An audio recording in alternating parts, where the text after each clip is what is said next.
Push P. Yeah, push P. Turn me up. Turn me up, P. Corners in the paddock, gave my piece. Push P. Cop new hammer for my beat. We don't want no.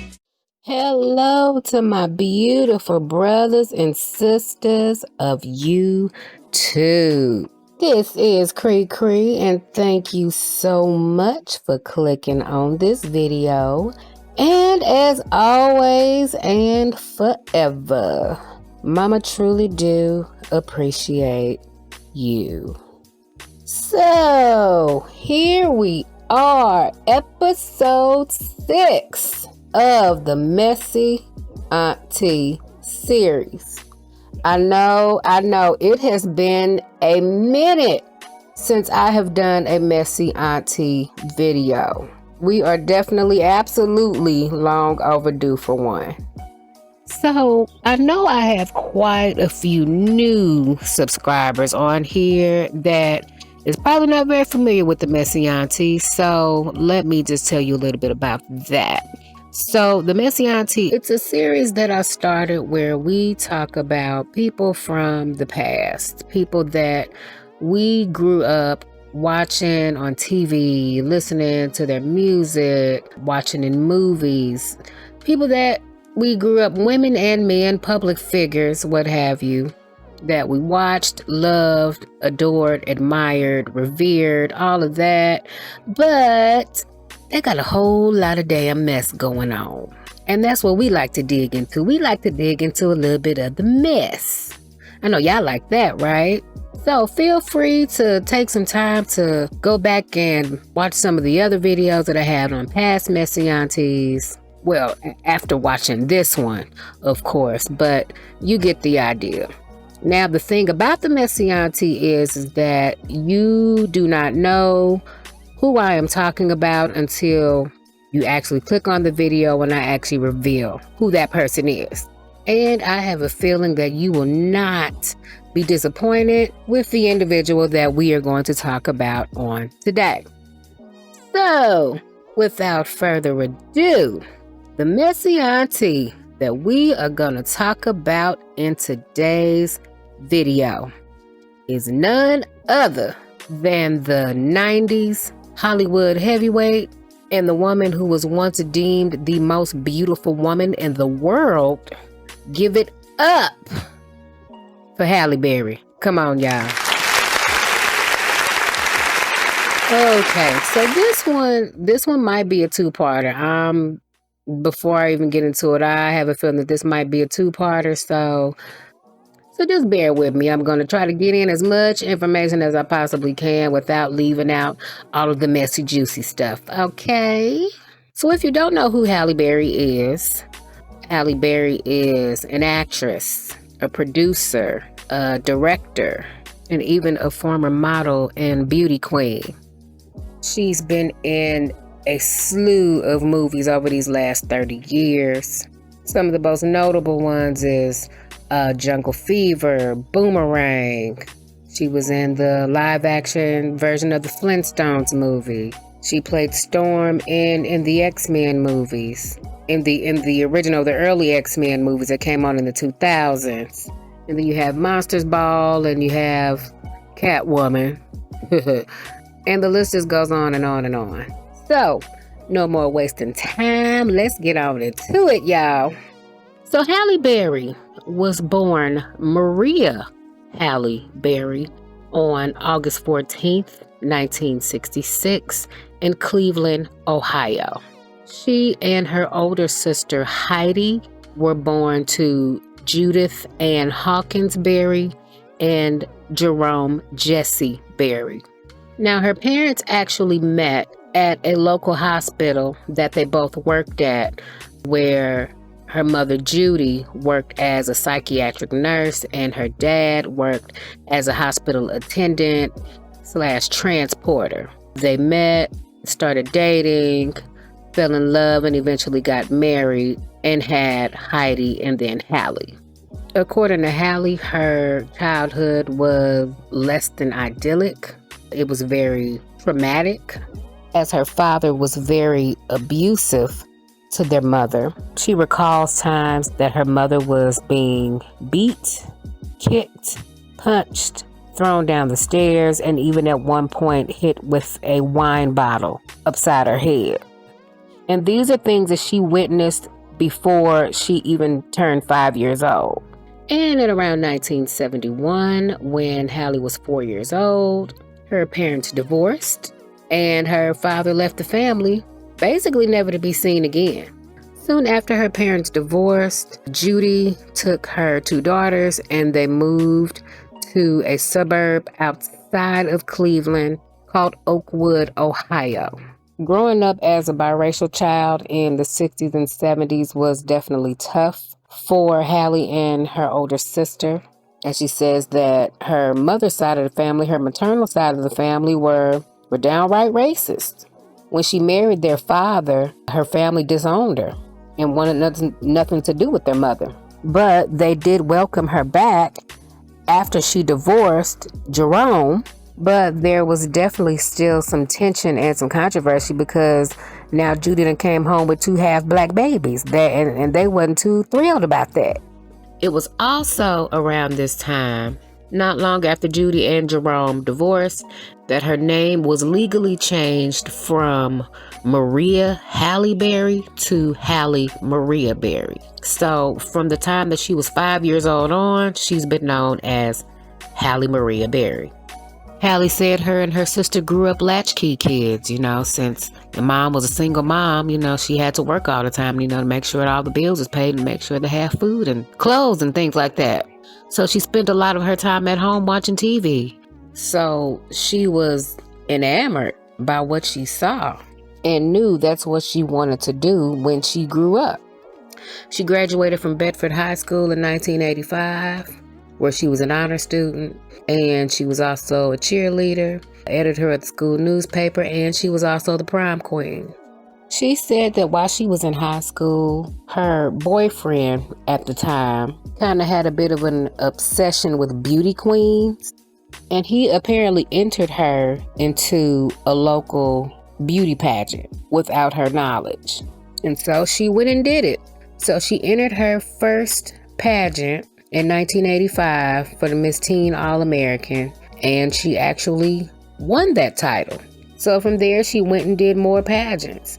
She entered into the Miss Ohio USA in 1986 and won that title as well.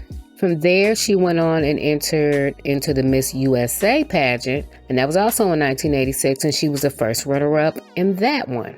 Then she entered into the Miss World pageant in 1986, and she came in 6th place in that one. But that one was pretty monumental because she was the first African American to actually enter Miss World at that time. There had been no other black women to enter into Miss World, so that was a pretty big thing back then. So after she did the Miss World pageant, she was pretty burnt out on doing pageants, and she's trying to decide, what her next move is. She's newly graduated from high school and everything. What am I going to do next? So the lady that ran the Miss Ohio pageant that she was in, the lady that ran that also had a modeling agency out of Chicago, and she wanted Hallie to be a part of it. So instead of going to college, which is what she was initially going to do, she decided to move to Chicago and try out modeling. So her plan was she was going to go to Chicago, do some modeling, make a little money until, she figured out what her next move was going to be. If it was going to be modeling full-time or if it was going to be something else. But not long after she got there, it wasn't what she thought it was. She also said that she didn't like the fact that she had to sleep in a 1-bedroom apartment with 15 other girls. I mean, who would? That would stress any young girl out. That would stress any old woman out. I mean, so shoot. But while she was there doing her modeling, she decided to take a class at Second City Improv Theater. Now, if you all don't know anything about Second City, it's one of the biggest improvisational theater workshops in the country. Anybody who is anybody in acting, especially in comedic acting, came out of Second City. And I'm talking about Joan Rivers, Alan Arkin, Bill Murray, John Candy, John Belushi, Eugene Levy, a whole bunch of people that's been on Saturday Night Live. The 9 times out of 10 they came out of Second City first. Steve Carell, even Jordan Peele, Tina Fey. I mean, it was a whole lot of people that's been there. So she was a part of that. But apparently she did so good at Second City that the people there had even kind of started suggesting that, well, maybe you need to quit modeling and look more into acting. And she wasn't going to do that at first. But then she got a call that would eventually change her life for the better from a talent manager by the name of Vincent Sorencion, and he was out of New York. Vincent was looking for a girl to be cast in a soap opera there in New York, a pretty black girl, and a lady that she knew from her days in the pageant world knew Vincent and recommended Hallie as a potential client for him. So Vince called Hallie up and convinced her to move to New York to begin to pursue acting. And so that's what she did in 1989. She moved from Chicago to New York to start trying to land acting gigs. It was slow moving at first because when she got there, she didn't have a place to stay. So she spent the night and slept on Vince's couch for a little minute. And when she started to run out of money, she actually had to stay at the YMCA in the homeless shelter for a little minute. But fortunately, that didn't last long. It was during her many audition runs that she was doing that she noticed that all of the other black girls that she was auditioning for roles against, they all kind of looked alike.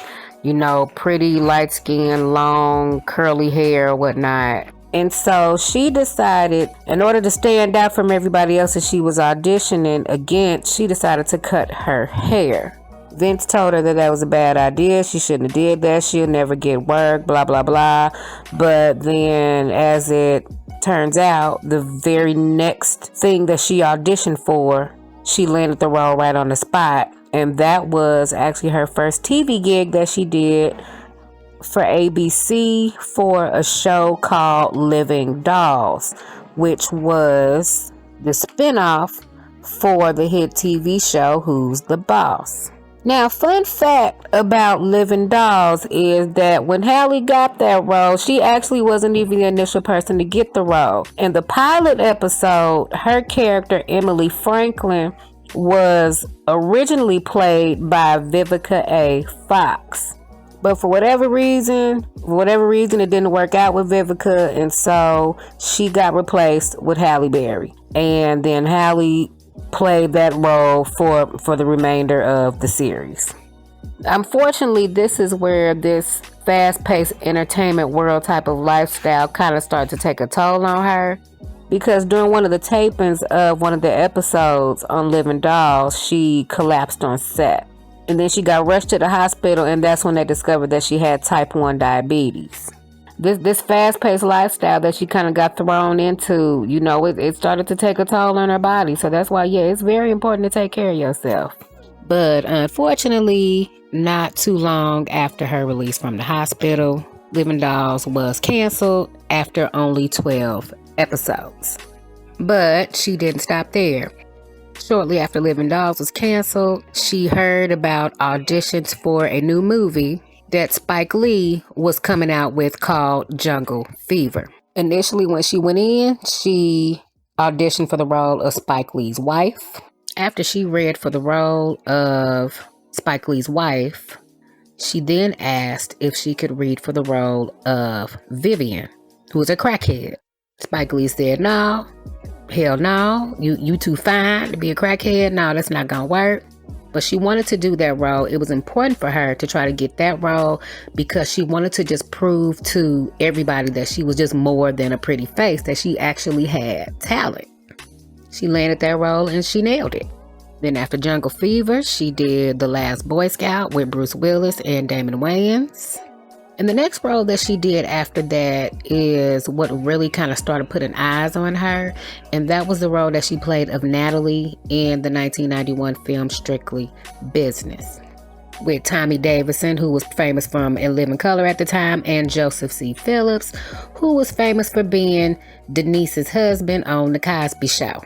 That's a movie I really didn't have no business watching growing up because I was like 10 or 11 when it came out, but it was one of the movies I watched all the time. I mean, you know, we grew up, we didn't have no cable. All we had was the VCR, and we had that movie on VHS, and I watched it like all the time. So the role that she played in Strictly Business, like I said, that's what kind of put eyes on her, but the next role after that is what solidified her. And that was the role that she played of Angela Lewis in the 1992 film Boomerang with Eddie Murphy and Robin Givens. You know, what do you know about love? What do you possibly think you know about love? You know, I'm sick and tired of men using love like it's some kind of disease you just catch. Love should have brought your ass home last night. And from that point, her resume just got bigger. She did a string of movies and TV appearances for the remainder of the 90s. She did Alex Haley's Queen, and that was the first movie or miniseries that she was in where she played the main character. She did the Flintstones movie. She did Losing Isaiah. She did Babs, Bullworth, and who could ever forget the 1999 film, the HBO movie introducing Dorothy Dandridge, in which she absolutely embodied that role. She was Dorothy Dandridge for real.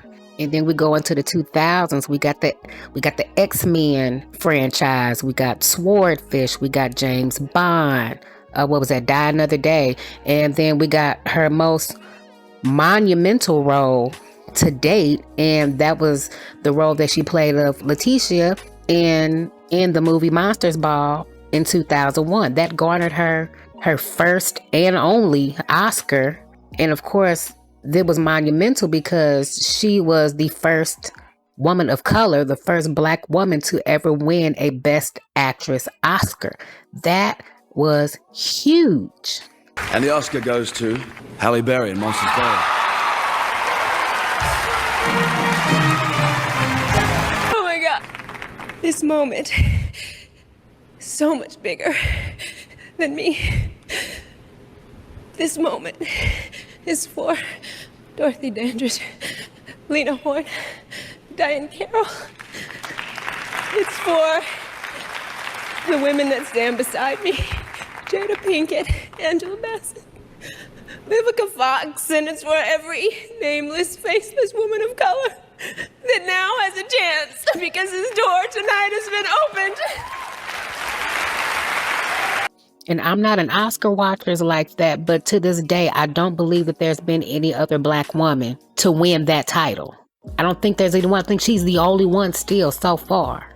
And that was already one of the biggest nights for Black folks at the Oscars because two Black folks won the Oscar that night. You had her to win Best Actress, and Denzel won Best Actor for Training Day.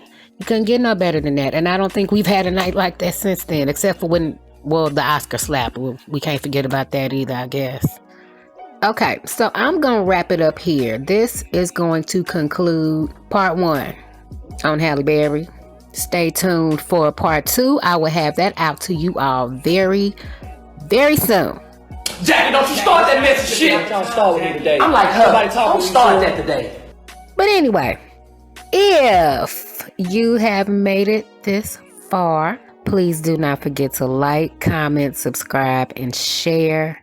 And I will see y'all in part 2. My name is Cree Cree. Y'all be easy.